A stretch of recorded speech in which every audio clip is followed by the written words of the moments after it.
Chapter 10. He could not at first leave the fire. It was so precious to him, so close and sweet a thing, the yellow and red flames brightening the dark interior of the shelter, the happy crackle of the dry wood as it burned, that he could not leave it. He went to the trees and brought in as many dead limbs as he could chop off and carry, and when he had a large pile of them he sat near the fire, though it was getting into the warm middle part of the day and he was hot, and broke them in small pieces and fed the fire. "I will not let you go out," he said to himself, to the flames. "Not ever." And so he sat through a long part of the day, keeping the flames even, eating from his stock of raspberries, leaving to drink from the lake when he was thirsty.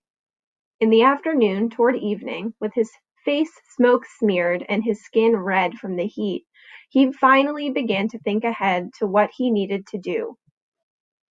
He would need a large wood pile to get through the night.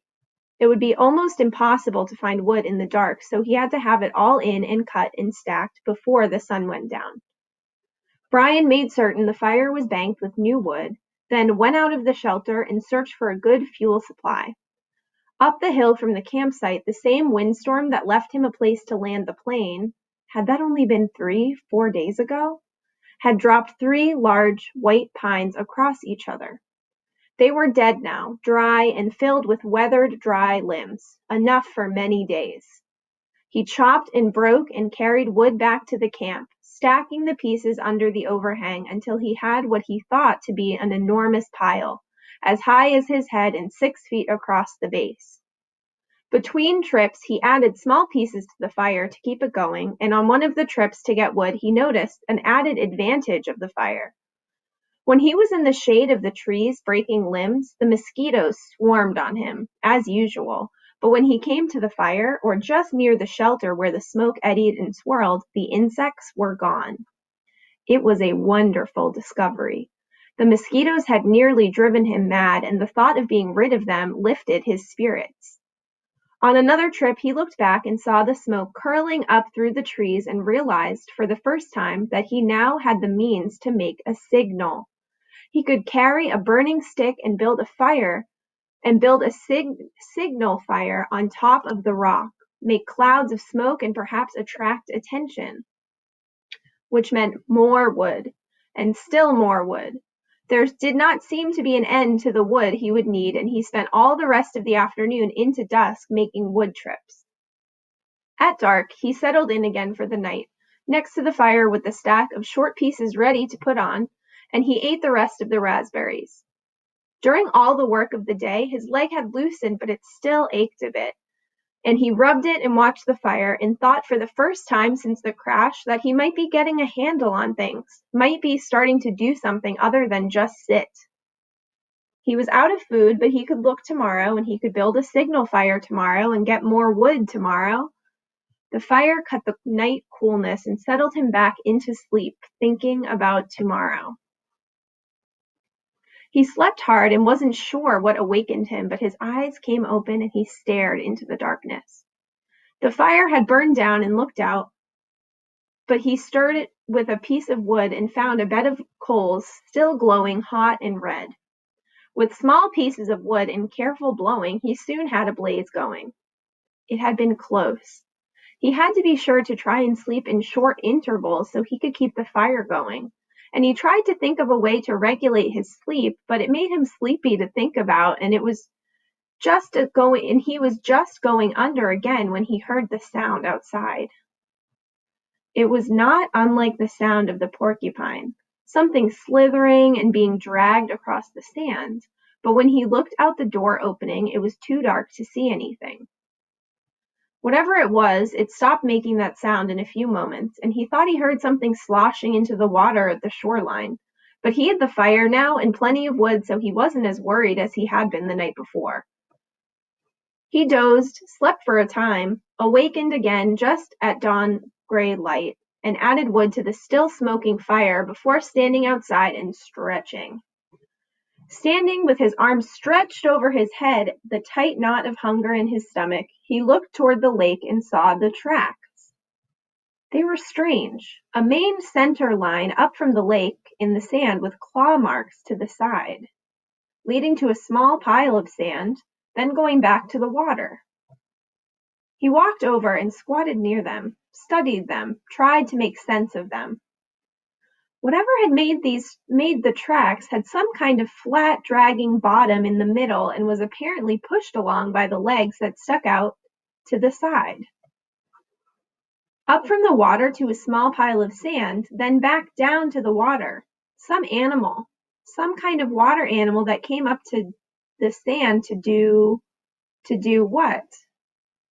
To do something with the sand, to play and make a pile in the sand? He smiled. City boy, he thought. Oh, you city boy with your city ways. He made a mirror in his mind, a mirror of himself, and saw how he must look. City boy with your city ways, sitting in the sand, trying to read tracks and not knowing, not understanding. Why would anything wild come up from the water to play in the sand? Not that way. Animals weren't that way. They didn't waste time that way. It had come up from the water for a reason, a good reason, and he must try to understand the reason. He must try to fully understand the reason himself, or he would not make it. It had come up from the water for a reason, and the reason, he thought, squatting, the reason had to do with a pile of sand. He brushed the top off gently with his hand, but found only damp sand. Still, there must be a reason, and he carefully kept scraping and digging until about 4 inches down he suddenly came into a small chamber in the cool, damp sand, and there lay eggs, many eggs, almost perfectly round eggs the size of table tennis balls, and he laughed then because he knew. It had been a turtle.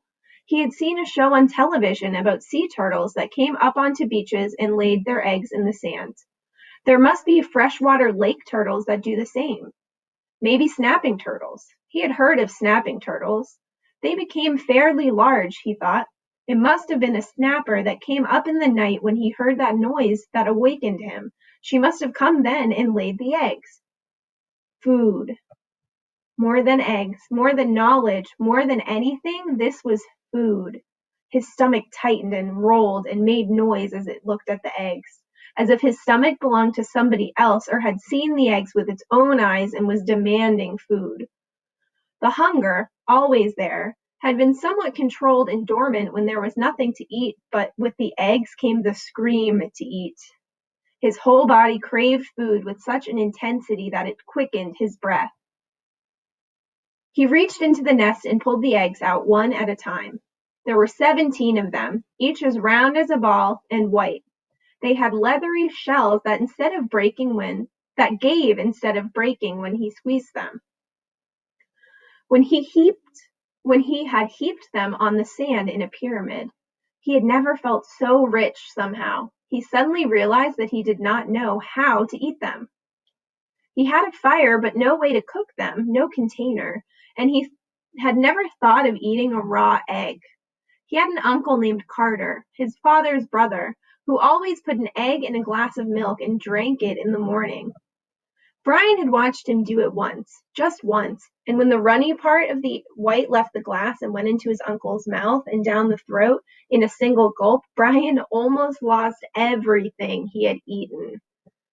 Still, he thought, still. As his stomach moved toward his backbone, he became less and less fussy. Some natives in the world ate grasshoppers and ants, and if they could do that, he could get a raw egg down. He picked one up and tried to break the shell and found it surprisingly tough. Finally, using the hatchet, he sharpened a stick and poked a hole in the egg.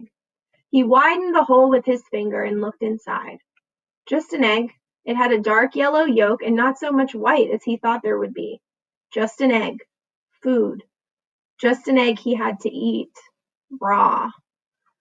He looked out across the lake and brought the egg to his mouth and closed his eyes and sucked and squeezed the egg at the same time and swallowed as fast as he could. Ugh! It had a greasy, almost oily taste, but it was still an egg. His throat tried to throw it back up. His whole body seemed to convulse with it, but his stomach took it, held it, and demanded more. The second egg was easier, and by the third one he had no trouble at all. It just slid down. He ate 6 of them. He could have easily eaten all of them and not been full, but a part of him said to hold back, save the rest. He could not now believe the hunger. The eggs had awakened it fully, roaringly, so that it tore at him. After the 6th egg, he ripped the shell open and licked the inside clean, then went back and ripped the other 5 open and licked them out as well, and wondered if he could eat the shells. There must be some food value in them. But when he tried, they were too leathery to chew, and he couldn't get them down. He stood away from the eggs for a moment, literally stood and turned away so that he could not see them. If he looked at them, he would have to eat more. He would store them in the shelter and eat only 1 a day. He fought the hunger down again, controlled it.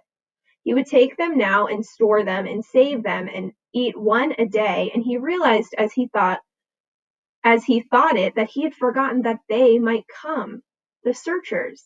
Surely they would come, and before he could eat all the eggs at 1 a day. He had forgotten to think about them, and that wasn't good. He had to keep thinking of them, because if he forgot them and did not think of them, they might forget about him. And he had to keep hoping. He had to keep